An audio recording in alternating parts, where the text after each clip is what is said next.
Halo semuanya, pada video kali ini dan beberapa video selanjutnya, saya akan membahas mengenai data manipulasi di R, yang mana pada video-video ini saya tidak akan membahas R dari dasarnya banget, tapi saya akan membahas mengenai bagaimana caranya kita memanipulasi data di R, bagaimana kita mengedit-edit data pada tabel data yang kita punya, dengan menggunakan command-command atau fungsi-fungsi yang sangat berguna di R.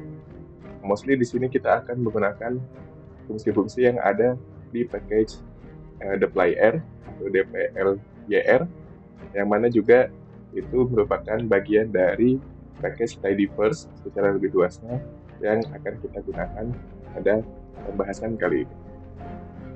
Untuk memulainya, kita pertama install dulu package tidyverse bagi kalian yang belum. Cara installnya mudah, tinggal tulis install titik packages, kemudian tulis tidyverse seperti ini.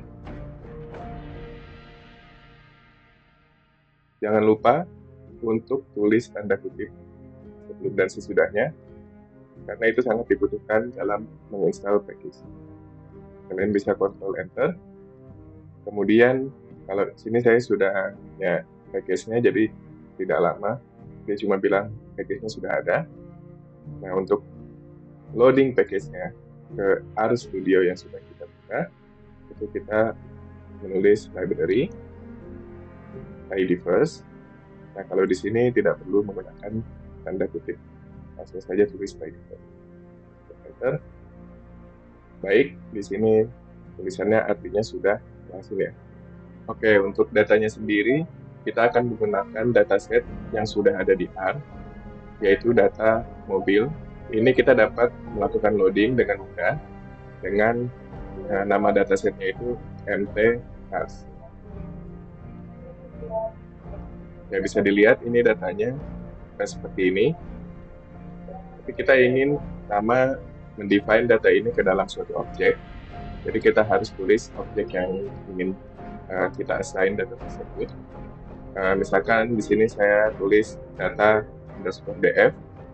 df itu biasa digunakan dalam coding di R yang artinya data frame. Nah, bisa dilihat di sini objeknya sudah berhasil dibuat, yang mana terdapat 32 observasi atau 32 baris dan 11 variabel atau 11 kolom. Nah, data frame sendiri itu adalah salah satu jenis objek di R, yang mana mungkin istilah gampangnya adalah berupa suatu tabel, yang mana dia memiliki sejumlah kolom dan memiliki sejumlah baris. Nah, mungkin command pertama yang berguna untuk melihat bagaimana struktur data frame tersebut, kita bisa menggunakan command dim, yang artinya dimension atau dimensi. Kita langsung aja tulis dim data df, Ctrl Enter. Nah, di sini bisa dilihat 32 dan 11, artinya 32 baris dan 11 kolom. Kemudian kalau kita mau melihat lebih jelas lagi struktur dari tabel yang kita punya, kita bisa menulis str data df. Nah, di str ini bakal ada beberapa informasi yang bisa kita lihat.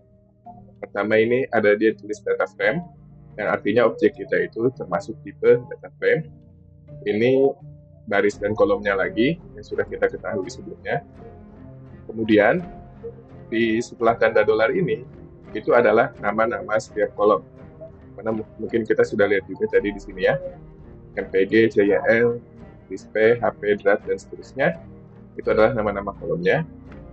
Kemudian setelahnya ini adalah nama tipe data di dalam kolom tersebut. Jadi ini semuanya num, artinya semua kolom itu merupakan data numerik. Bisa dilihat juga ini contoh awal nilai-nilai yang ada di dalam kolomnya. Jadi bisa dilihat semuanya dalam bentuk angka. Kemudian ini kan datanya numerik, terus kita mau lihat gambaran statistiknya secara garis besar untuk tiap kolomnya. Kita bisa tulis summary data df. Nah, di sini di tiap kolomnya sudah ada nilai minimum, first quartile atau kuartil pertama, median, mean, third quartile, dan maksimum. Jadi ini untuk masing-masing kolomnya. Misalkan kolom MPG itu nilainya sudah ada semua, CYL sudah ada semua, dan seterusnya. Ini mungkin berguna kalau kita punya data yang ingin kita lihat dulu seperti apa gambaran datanya. Oke, lanjut kita ke beberapa fungsi dasar yang lain. Nah, biasanya kalau kita mau lihat datanya, misalkan kita mau lihat langsung semuanya gitu, data DF seperti ini. Nah, ini kan kadang tidak enak karena dia biasanya datanya banyak dan nggak cukup dalam konsol kita ini. Kita harus scroll-scroll. Ini masih mending, masih relatif lebih sedikit. Kalau yang barisnya ribuan, kolomnya ratusan, nah itu belum. Nah, biasanya kalau kita mau ngelihat cuplikan datanya aja, kita tulis head. Nah, head ini akan memprint 6 baris pertama dari data tersebut. Jadi bisa dilihat di sini 1, 2, 3, 4, 5, 6 ada 6 baris yang ditampilkan. Ini mungkin untuk beberapa orang lebih berguna ya daripada tadi kita ngelihat STR, ngelihat summary. Kalau kita mau lihat datanya seperti apa, tabelnya seperti apa, kita head aja buat ngelihat secara strukturnya seperti apa. Oke, head itu melihat 6 data pertama, melihat 6 data terakhir itu kita bisa menggunakan tail. Ya, ini 6 baris terakhir dari tabel data DF yang kita punya. Kemudian salah satu ciri dari objek data frame itu adalah dia memiliki nama baris dan nama kolom. Ini nama kolom sudah jelas ya, MPG, CYL, display, dan seterusnya itu adalah nama kolomnya. Nah, nama barisnya, kalau kalian lihat di sini, adalah nama merek mobil masing-masingnya.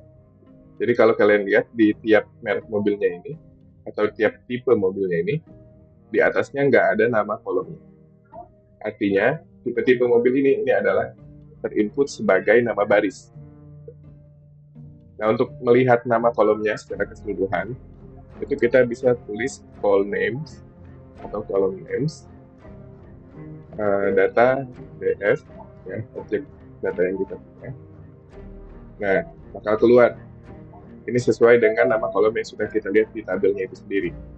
MPG, CYL, sampai chart. Kalau kita mau lihat row names-nya, atau nama baris, tulis aja row names. Names, data, DF. Ya, langsung keluar semuanya secara berurutan. Jadi mungkin di sini lihat Mazda RX-4, RX-4 Quad, Datsun 710, dan seterusnya. Mazda RX-4, RX-4 Quad, Datsun 710, Hornet, dan seterusnya. Nah, si call names dan row names ini muncul dalam bentuk vektor. Vektor itu adalah list, kumpulan value atau kumpulan nilai yang memiliki tipe yang sama. Dalam konteks call names dan row names itu tipenya adalah text. Itu yang mana vektor ini merupakan objek yang ada dalam satu dimensi. Nah, kita bisa pilih salah satu atau beberapa dari vektor itu dengan menggunakan kurung siku. Jadi kita bisa tulis di sini kurung siku, terus kita tulis indeks atau urutan keberapa value yang ingin kita lihat. Misalkan kita ingin tahu nama kolom kedua dari tabel kita. Kita tinggal tulis call names DF yang tadi, terus kita beri kurung siku, terus tulis 2. Muncul di sini CYL, ya, yang mana merupakan kolom kedua, nama kolom kedua.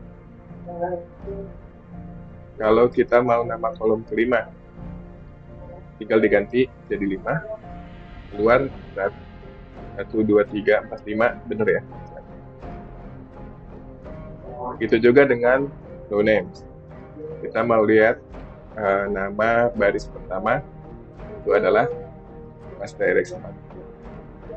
Kalau kita mau lihat pertama sampai kelima, nah kalau di R sampai itu range itu kita pakai tanda 1.2. Jadi 1.2, 5. Ya, muncul 5 nama baris pertama.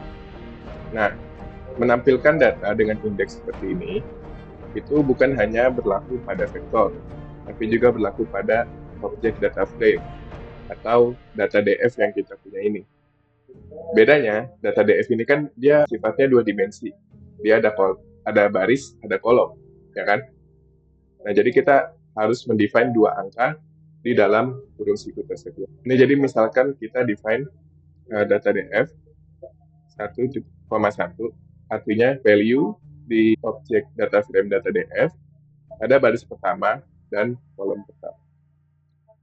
Hasilnya adalah 21, yang mana kalau kita lihat, coba kita head ya, data DF, itu adalah ini, value pada baris pertama dan kolom pertama. Kalau 5 baris pertama dan 5 kolom pertama sama 1 sampai 5, 1 sampai 5. Ya, muncul 5 baris pertama, 5 kolom pertama.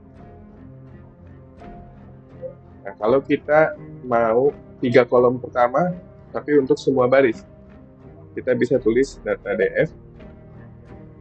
Nah, urutannya, yang angka pertama itu baris, angka kedua ini adalah kolom. Kita tadi ingin 3 kolom pertama, jadi 3 kolom pertama itu 1 sampai 3, dan kita ingin semua baris. Nah, kalau semua baris, kita nggak perlu tulis angkanya, kita kosongin aja kayak gitu. Ya, jadi ini muncul semua barisnya sampai paling bawah, tapi kolomnya cuma muncul 1 sampai 3. Kebalikannya bisa. Kita mau data DF, misalkan baris 1 sampai 3, kolomnya semuanya. Kita kosongin aja setelah koma. Ya, muncul 3 baris pertama, dan semua kolomnya dimunculkan juga. Oke, segitu dulu untuk video kali ini. Kita lanjutkan di video selanjutnya.